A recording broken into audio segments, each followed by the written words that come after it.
Good morning, good morning. Welcome to my kitchen. There's my meal plan. I thought we'd do a quick run through of something that I do pretty regularly, and that is batch cooking. And today I'm going to do chicken and wild rice soup. I do it in 1, 2, 3 different cooking things. I do a whole bunch. And I put them in the freezer. I know that not everybody has a separate freezer like I do, but if you do, this works great. Yeah, I would show you my face, but I'm still in morning mode with my house pants. So let's get started. First, chicken. Do you rinse? I rinse. I know other people think that that's silly. I don't know. It's the thing that someone told me to do one time, and I just kept on doing it. And there are 1, 2, 3, 4, 5, 6 breasts in 4.5 pounds. So I will put the least amount here, more here, and the most in that guy because he's supersized. So I'm going to rinse these and pop them in. And now our vegetables. I will do super fun before and afters. But first, do you have one of these? It's like a slip guard for your mat. I think it's a game changer. And this is just, mine is just like the stuff you put on your shelves, that big roll. I just cut a little bit off and put it under here, and it works great. Okay, before and after. Before and after, last before, and last after.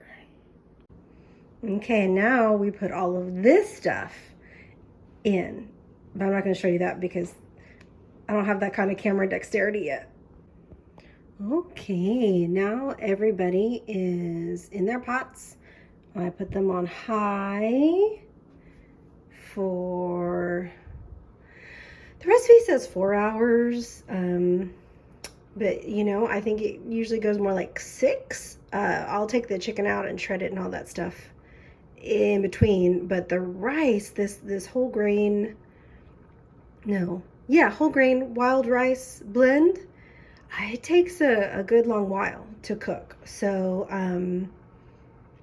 yeah, I just let it go until it's done. And I'm here all day, so I can check in on it and stir it every couple hours and all that jazz. And meanwhile, I will do my dishes. And instead of Rachel Ray trash bowl, I use the sink. What do you do? All right, I will check back in when it's done. Okay, real fast, let's talk chicken.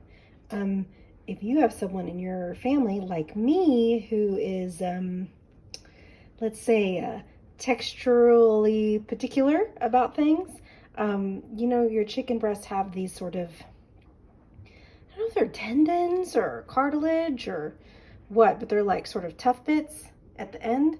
I always cut those out before I shred it so that I for sure remove them, because if I get it in my soup, I get, you know, weirded out by it.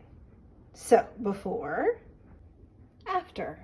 And you can absolutely shred your chicken in a bowl with a mixer, you know, like a hand mixer, to make sure your chicken is hot when you do it. If it's cold, it won't do it right. I personally just use a knife and a fork. Slow cookers usually get it so it's really easy. So now I just got to do this 6 more times. All right, so here we go. Finished product is 10 dinners for my family of 2, and then 3 dinners for a relative that lives close by who would be very happy with some extra individual freezer meals. So yay, get to share.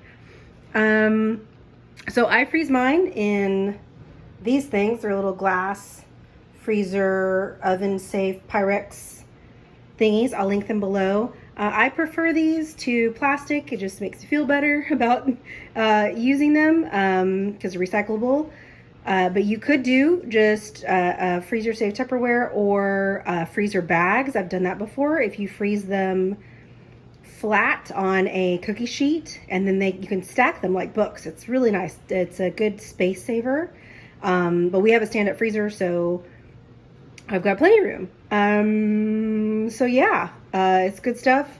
That was relatively little amount of time in one day, and now I have 10 dinners ready to go. They just have to be thawed and heat on the stove. And then I do add extra chicken stock because these portions are pretty thick, so I thin them out, and then I probably will add some extra seasoning if I feel like it, because I just use the recipe basics for this round. So yeah, I love you. Bye.